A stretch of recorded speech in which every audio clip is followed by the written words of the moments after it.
Are you planning a vacation where you will be traveling with the kids? Today we're going to talk about 10 fun and entertaining ideas for a road trip with the kids. Welcome to Epic Mom Life. I am your host, Kara Peterson. This show is sponsored by The Possum's Tale, a unique book adventure for your 6 to 12-year-old child. Let's jump into today's show. Spring break. These are two words every child loves. It is 1 week that gets a lot of hype from their friends, in school, and even the media. Fun, laughs, and almost magic is supposed to happen during this week. That puts a lot of pressure on you, Mom. You are the one holding the wand in this scenario. If your plans include an extended time in the car, you need to plan for this. Children look at this as hours of boredom. You may be focused on the end destination. So remember, you're both going into this with different ideas, so you're going to need to plan for this trip.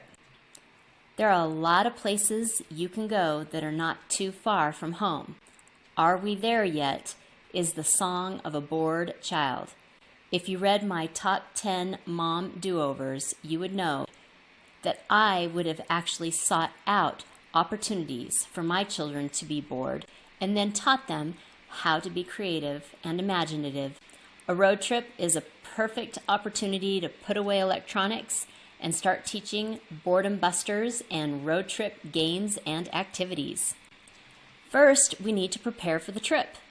Choose a destination that is enjoyable for all ages. I live 2 hours from the Grand Canyon, and it is a very popular place to go. However, I would never take a child under 5 or a child that does not mind there, because if you've never been to the Grand Canyon and if you don't know what to expect, there are no walls. So a child can just run right up to the edge and disaster can happen. So make sure that you pick a place that is appropriate for the ages of the children and will not fill you with a lot of anxiety.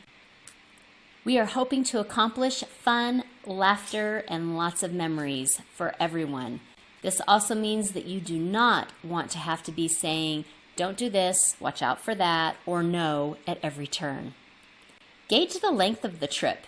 How long can your children last in the car?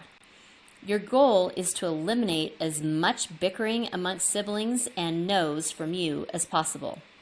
If your family has never done an extended road trip before, you may want to keep it under 2 hours each way. Plan fun in the car. This is my favorite part. Are you interested in capitalizing on this forced time together? Do you want to use this time to teach imagination, communication, and creativity? Here are some road trip activities you can do instead of having everyone plugged in on their own. Question game. This was a favorite game of ours and saved my kids from many horrible places, like the time it took at restaurants with long waits, all travel, and even when they were feeling out of sorts. We were able to use this game, because we did it so often, as a way to kind of balance the children out again, because they knew exactly what to expect and exactly what to do. So we could almost go back to a ground zero, if you will. The it person comes up with an animal, and you could do any category. We always did animals, but does not tell anyone what animal they chose. Everyone takes turn asking a yes or no question. If a person gets a yes, they get to ask another question.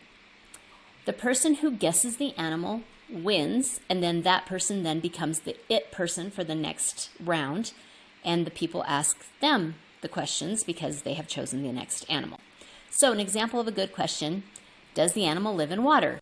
That is a simple yes or no question. Now sometimes you have, complicated ones like ducks, and so you'll have to figure out in your family how you want to handle. Example of a bad question: what color is the animal? That is not a yes or no question. From a teaching standpoint, the reason I started playing this game with my kids, and the reason I love this game, is it teaches strategy and deductive reasoning. These are two things that we don't teach a lot of in schools. They aren't built into lesson plans per se. You have your subjects, like reading, writing, mathematics, all of those kind of things, social studies. But this goes so much further because these are the things that help your children with daily life. And your children have no idea that they're learning something so incredibly valuable because they're having such a great time. But they will naturally figure out, if it's my turn and it's my first turn and I guess, is it a pig? And I get a no. And then the next time I guess, is it a goat? And I get a no. I actually could have started, and they'll learn this, is it a farmyard animal? And if the answer is a no, that eliminates an entire category of animals.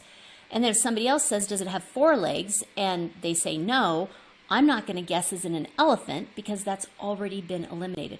So it's a really great game for your children to learn a lot of important strategies and techniques. The alphabet game. I know this is an old one, but sometimes you just need a break. And this can be played 2 different ways. So the whole gist of this game is that everybody who's playing has to find the letters A through Z outside of the car. So you can look on signs, other cars, license plates, billboards, wherever you can find these letters. And you have to go in order. So you have to be chronological, A through Z. The way that you can play this is you can play this competitively so that people don't announce when they find the letters and the first one to Z wins. Or if you have children who have difficulty with the truth because they really want to win and they just want to say they found J, or if you have children who are young and they're on the cusp of learning to read, so they understand the letters, but for example, the word junction, they don't know that because there's a J, they can't automatically know that there's an N or an O or an I in that letter as well. They just see the J.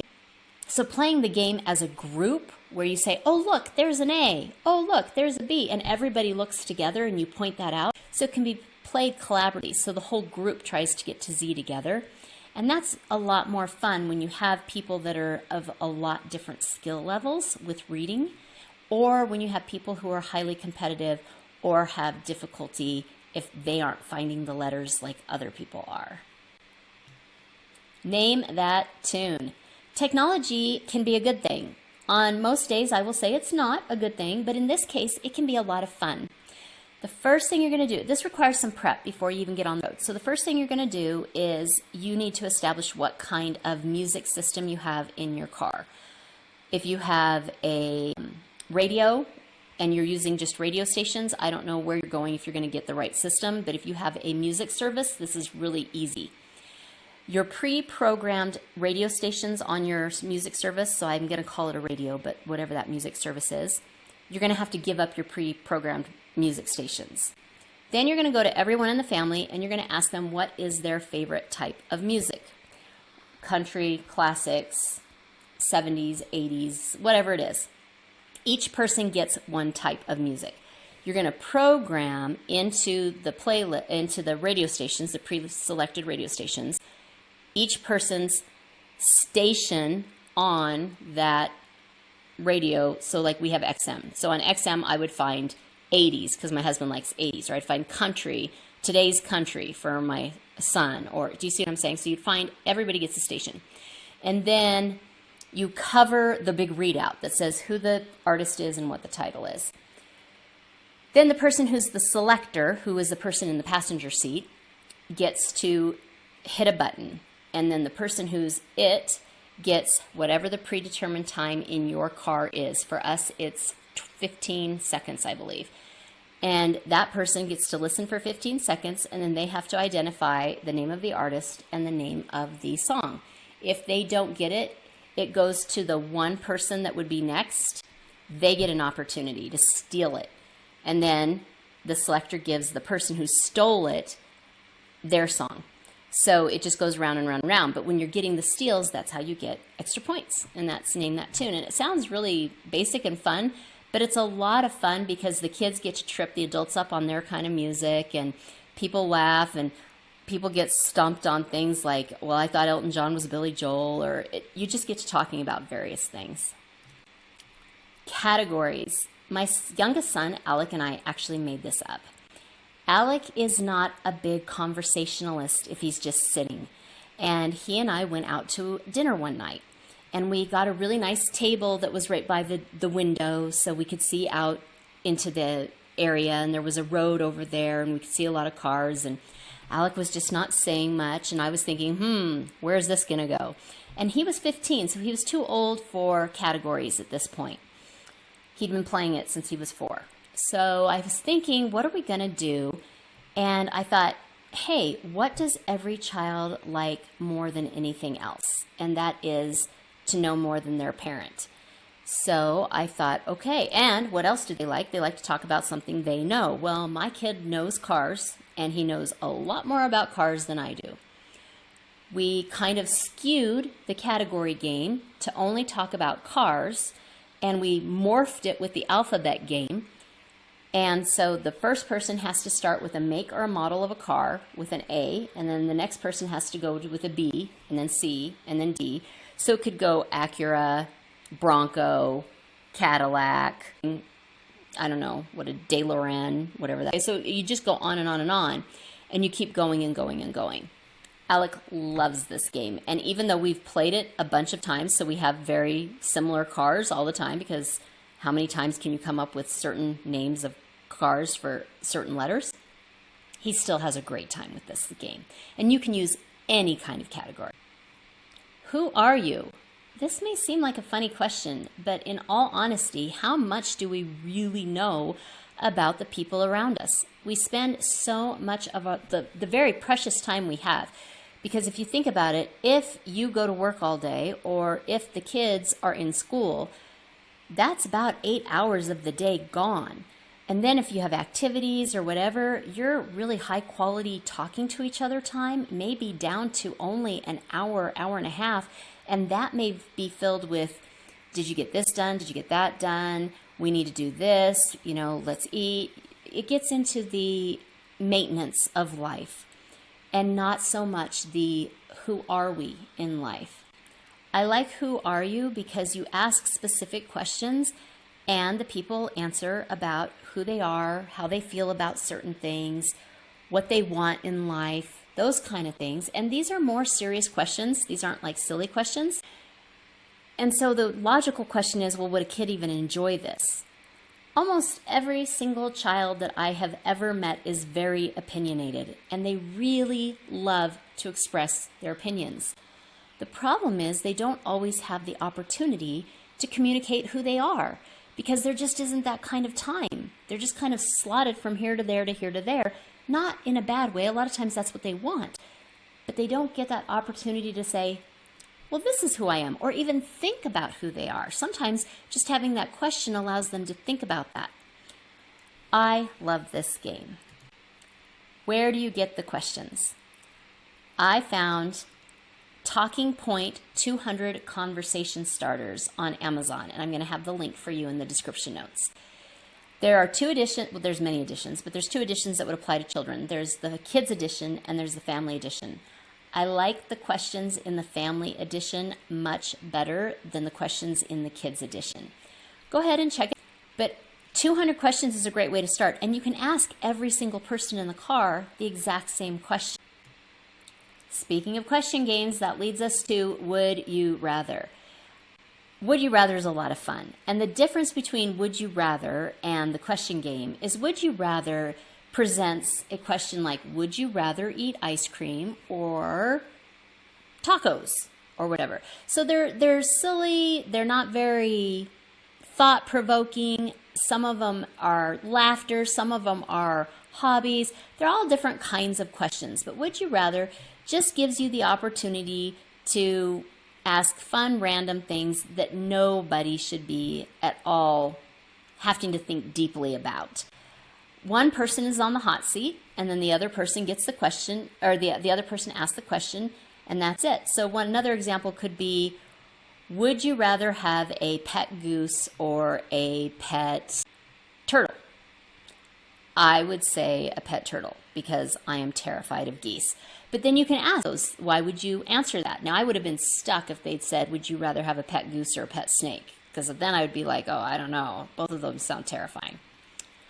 I wanted to send you a link for Would You Rather questions for kids and families, and I looked all over Amazon, and I couldn't find anything that I liked. So I created them.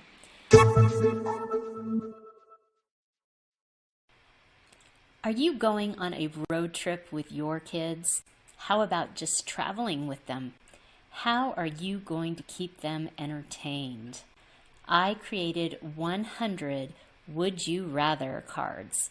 These are easy to print out. There's 8 cards per page, and they're designed to be interesting for ages 5 to 6 and up.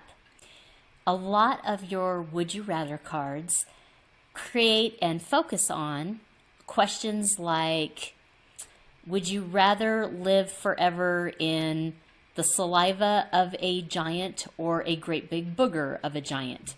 Those are not the kind of questions, in my opinion, that appeal to all ages. They really center around kids that are enamored with body humor. These questions that I created are questions that you may have to explain to the littles, but that everyone can enjoy, everyone can think about, and you can actually use as a learning opportunity if you want to. For example, one of the questions is, would you rather swim with jellyfish or nurse sharks? If you don't know about nurse sharks, I believe they do not have teeth. You can look that one up. I just know that you can swim with them, and they still look really, really scary. Although some jellyfish sting. So that would be an interesting one to learn about. You also may have to explain what a planetarium is, because there's a question about a planetarium. There's also really goofy questions, like would you rather be able to shoot thunderbolts or ice? Something like that. So I created all kinds of would you rather questions so that your teens will be just as interested as your 6 or 7-year-old. Go ahead and get these for free.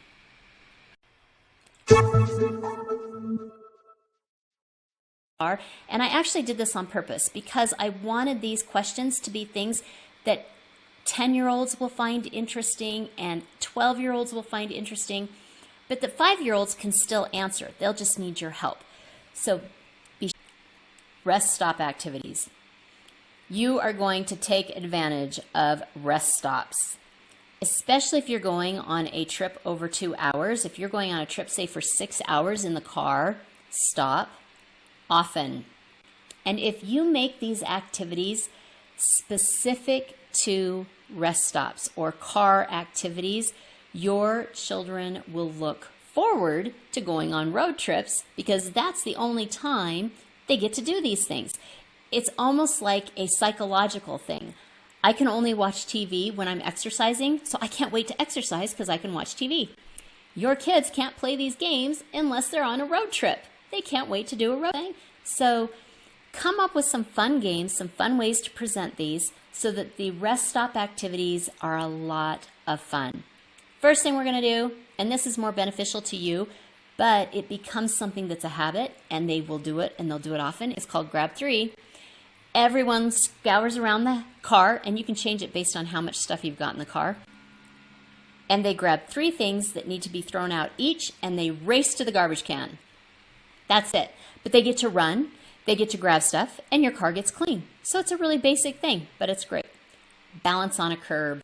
This sounds so silly, but people kids especially, like to walk on the curbs, and they like to just do things like this. Well, once they've walked on the curbs and they've run around a little bit, have everybody get on the curb, yourself included. And then everybody has to get themselves in order, say from left to right or right to left, however you want to do that, by birthday or by first name alphabetically or by whatever you want to do. And then you cannot get off the curb to get in that order. So you're climbing over each other and all kinds of things to get in that order. And that can be a lot of fun. And it takes a lot of balancing skills. And it creates a whole diversion, so they're not thinking about the car. Sidewalk chalk. Sidewalk chalk can be your best friend. You can really quick whip up a hopscotch game or a 4-square court. The red rubber balls that I recommend, and I'll have a link in the notes, that I put in the top mom hacks that you have to have, those playground balls are priceless. Have one of those with you.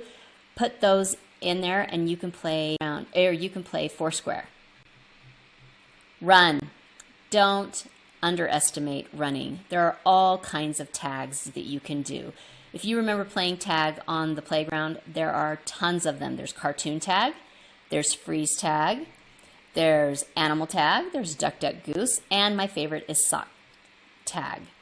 Sock tag is the one I will explain because all the other ones you just basically do the category and you sit down and you're safe. Sock tag, everybody brings with them on the road trip 2 long socks, and they put them on each side of their pants, like on their hips. Like if these were my hips, they'd put one over here and one over here, and everybody's it, and they're all running around, and you try to grab as many socks as you can. That is it. That's the game. But there's no one person who gets stuck being it because you're all running around, and that's why I really like that game a lot. Games. You can just bring outdoor games. We like bocce. You can bring croquet, frisbee, marbles, catch, all kinds of things. And you can have those always in your car ready to go. A frisbee's easy to have. The thing about games is you're going to want to make sure that they can be set up, completed, and played in 20 minutes because you're not going to want to be stuck at the rest stop forever. Another activity you can do in the car is audiobook. If everyone is ready to just zone out for a while, plug in an audiobook. If you listen to 25 fun and fabulous reads, and I have a link to that blog in the description notes, I told you how to get audiobooks for free. Every library carries an audiobook selection. My library has over 6,000 books in the juvenile section. One of the books that we listened to as adults, a 6-year-old and an 11-year-old that we all liked, was The Incorrigible Children of Ashton Palace. So there's a lot of things that you can do, and you can have a lot of fun. Build it. Do you have a child that just wants to build stuff? Make travel kits, and you can put pipe cleaners, jingle bells, popsicle sticks, all kinds of things in these packs. And that way they can do this while they're in the car.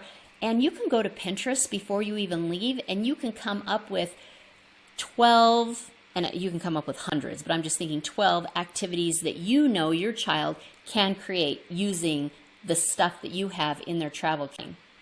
And finally, we have activity books. There are a lot of road trip activity books. Again, I don't like to recommend reading, but if your child doesn't get car sick and likes to color and play games and do mazes, there are a whole bunch of options that you have for road trip activities to keep a child very entertained and not tuned into electronics. You are creating memory. The time you spend in the car as a family getting to your destination can be just as valuable as the vacation itself.